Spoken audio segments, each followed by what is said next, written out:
அஸ்ஸலாமு அலைக்கும் வரஹ்மத்துல்லாஹி வபரகாத்துஹு. அன்பார்ந்த அனைத்து உறவுகளுக்கும் இனிய இரவு வணக்கம். இதோ மீண்டும் ஒரு முக்கியமான செய்தியோடு தான் வந்திருக்கிறேன். அதில் குறிப்பாக பார்த்தீங்கன்னா சில வீடியோஸ்களும் ஃபோட்டோஸ்களும் அட்டாச் பண்ணுறோம். இன்றைக்கி குவைத் ட்ரேட் யூனியன் ஃபெடரேஷன் உங்களுக்கு தெரியும், ஆல்ரெடி நம்மளுடைய பிரச்சனை சம்மந்தமாக, போனஸ் சம்மந்தமாக, அதே மாதிரி இன்னும் சில பிரச்சனைகள் சம்மந்தமாக, தொழிலாளர்களுடைய பிரச்சனை சம்மந்தமாக நம்ம ஆல்ரெடி ரிக்வஸ்ட் வச்சுருந்தோம். அது சம்மந்தமாக சில நடவடிக்கைகளும் அவங்க அந்த நாட்களில் எடுத்தாங்க. அவங்களுடைய ஏற்பாடுகள் தான் இன்றைக்கி நடந்தது. அதாவது ஃபர்ஸ்ட் எய்ட் பாக்ஸ் டிஸ்ட்ரிபியூஷன், அதாவது இந்த மாதிரி ஒரு ஃபர்ஸ்ட் எய்ட் பாக்ஸ் தொழிலாளர்களுக்கு வழங்கக்கூடிய ஒரு நிகழ்வு எனக்கு அதிலையும் கலந்து கொண்டிருந்தேன். அதே போல் குவைத் பற்றிய மிக முக்கியமான தகவல்கள் சில இருக்குது, அதையும் பார்த்தா ஆகணும். 10 வருட சிறை தண்டனை.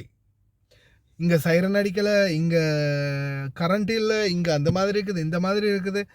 மிலிட்ரி பர்சனாலிட்டிஸும் அதே மாதிரி வெளியாட்களும். தயவுசெய்து இப்போதைக்கு இந்த நாட்களில் தயவுசெய்து லைவ் அப்டேட்டுகளை தயவுசெய்து கொடுக்காதீங்க, ரொம்ப கவனம். பர்சனலான லைவ் அப்டேட்ஸ்களை கொடுக்காதீங்க, மிகப்பெரிய ரிஸ்க் இந்த நாட்களில். அதனால் ரொம்ப கவனமாக இருங்க. இன்ஷா அல்லாஹ் எல்லாம் வல்ல இறைவன் அனைவரையும் பாதுகாக்கட்டும். லைவான அப்டேட்ஸ் எதுவும் கொடுக்காதீங்க ஒன்று. அதே மாதிரி ஏதோ இந்த அரபு நாட்டுக்குள்ளே, இந்த கல்ஃப் நாட்டுக்குள்ளே இருக்கிற நம்ம ஒரு அளவுக்கு சரி நிம்மதியான சூழலாக இன்றைக்கு வரைக்கும் சுதந்திர காற்றையே சுவாசிச்சுக்கிட்டு இருக்கிறோம் அப்படின்னு சொல்லலாம். ஈரானுடைய வீடியோ ஒன்றும் கிடச்சிச்சு, அதே மாதிரி லெபனானுடைய வீடியோவும் கிடச்சிச்சு. பாருங்கள், நான் இதை கடைசியில் அந்த வீடியோவை போடுறேன். மக்கள் இப்போ லெபனானில் இப்போதைக்கு மக்கள் கூடாரம் டென்ட் போட்டு தங்கியிருக்கிறாங்க, ரோட்டில் படுத்து கிடக்கிறாங்க, கேம்பலோட டென்ட் போட்டு தங்கியிருக்கிறாங்க. எங்கள் லெபனான் நாட்டில் மக்கள் அந்த அளவுக்கு சிச்சுவேஷன் ரொம்ப மோசமான நிலைமைக்கு போயிருக்குது. அல்லாஹ் ஹஃபதுக்கும்னு தான் சொல்லணும். அல்லாஹ் பாதுகாக்கட்டும் அனைவரையும். இன்ஷா அல்லாஹ் இந்த மாதிரியான சிச்சுவேஷன் இனி வரும் காலங்களில் வரப்போகுது, எப்படியான நிலைமைகள் மாறப்போகுது அப்படின்றத பொறுத்திருந்து தான் பார்க்கணும். எல்லாம் வல்ல இறைவனே போதுமானவன், அனைவரையும் எல்லாம் வல்ல இறைவனே பாதுகாக்கணும். முடிந்த வரையும் பிரார்த்தனை பண்ணுவோம். Live updates, be careful. Live updates கொடுத்துடாதீங்க. அதாவது எங்கள் ஏரியாவில் கரண்ட் இல்லை, எங்கள் ஏரியாவில் தான் மிசைல் விழுந்துச்சு, எங்கள் ஏரியாவில் தான், இந்த ஏரியாவில் தான் இது நடக்குது, இந்த ஏரியாவில் சைரன் வேலை செய்யலை, இந்த ஏரியாவில் சைரன் சத்தமே கேட்காது. இந்த ஏரியா, அதாவது ஏரியா லொக்கேஷன் ஃபோட்டோ வீடியோலாம் மென்ஷன் பண்ணி நாம் பேசக்கூடாது. நானும் வீடியோ போட்டிருக்கேன் தான் ஃபேஸ்புக்கில். என்ன மக்களே, இன்றைக்கி சத்தம் கேட்குது, கேட்கல, அவ்வளவுதான். இந்த ஏரியா, இந்த லொக்கேஷன், எக்ஸாக்ட் லொக்கேஷன், இந்த இடம் அப்படின்றத நாம் குறிப்பிடுறது இல்லை, குறிப்பிடவும் கூடாது. அந்த விஷயத்தில் ரொம்ப கவனமாக இருங்க. அதே மாதிரி தான் மிலிட்ரி பர்சனாலிட்டிஸும் யாராவது ஒருத்தராவது இந்த நேரத்தில் வீடியோக்கள் பகிர்ந்தோ அல்லது வீடியோக்கள் போட்டோ இல்லை வேறு ஏதாவது துப்புக்களை கொடுத்தோ பிடிபட்டா டைரக்ட் 10 வருஷம் ஜெயிலுன்றதை இன்ஃபார்ம் பண்ணியிருக்கிறாங்க. ரொம்ப கவனமாக இருங்க மக்களை. எல்லாம் வல்ல இறைவன் அனைவரையும் பாதுகாக்கட்டும். வீடியோஸ் ஃபோட்டோஸ்களும் இருக்குது, கடைசியில் பாருங்கள். ஃபர்ஸ்ட் எய்ட் பாக்ஸ் வழங்கும் ஒரு நிகழ்வு நடைபெற்றது. இந்த நிகழ்வில் இலங்கையை சேர்ந்த இலங்கை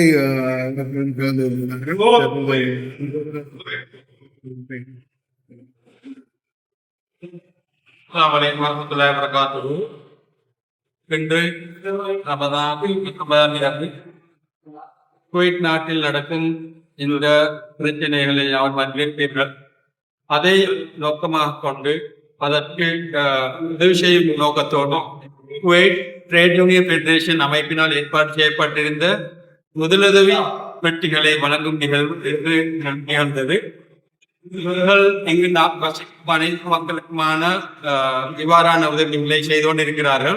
அந்த வகையில் நாம் இலங்கையை சேர்ந்த நாமும் இவர்கள் விநியோகித்த இந்த முதலுதவி பெட்டிகளை பெற்றுக்கொண்டோம். அவர்களுக்கு எமது மனமார்ந்த நன்றிகளை தெரிவித்துக் கொள்வதோடு குவைத் நாட்டை பாதுகாப்பானதாக ஆக்கி நாம் பிரார்த்திக்கிறோம். அதே போல் இப்போது நடைபெற்றுக் கொண்டிருக்கிற நிகழ்வுகள் ஒரு நல்ல நிலைமைக்கு நாட்டிலும் உலகிலும் சமாதானம் நிகழ, அமைதி நிலவ நாம் நல்லாக பிரார்த்திக்கிறோம். அதே போல் குவைத் நாட்டுக்கு எமது மனமார்ந்த நன்றிகளை தெரிவித்துக்கிறோம்.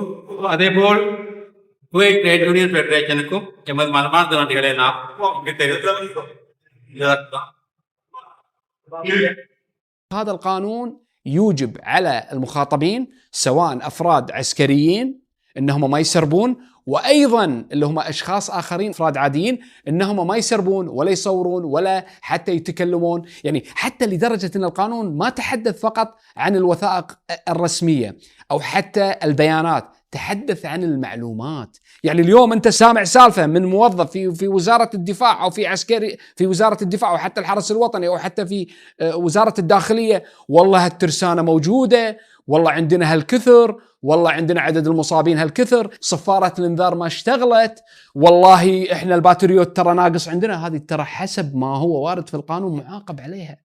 ومن ثم وجب الحيطة والحذر من الأفراد المواطنين والمقيمين بأن أحكام هذا القانون أحكام مغلظة، ومن ثم في زمن السلم عقوبتها 10 سنوات، في زمن الحرب والتعبئة العامة والأحكام العرفية عقوبتها مضاعفة.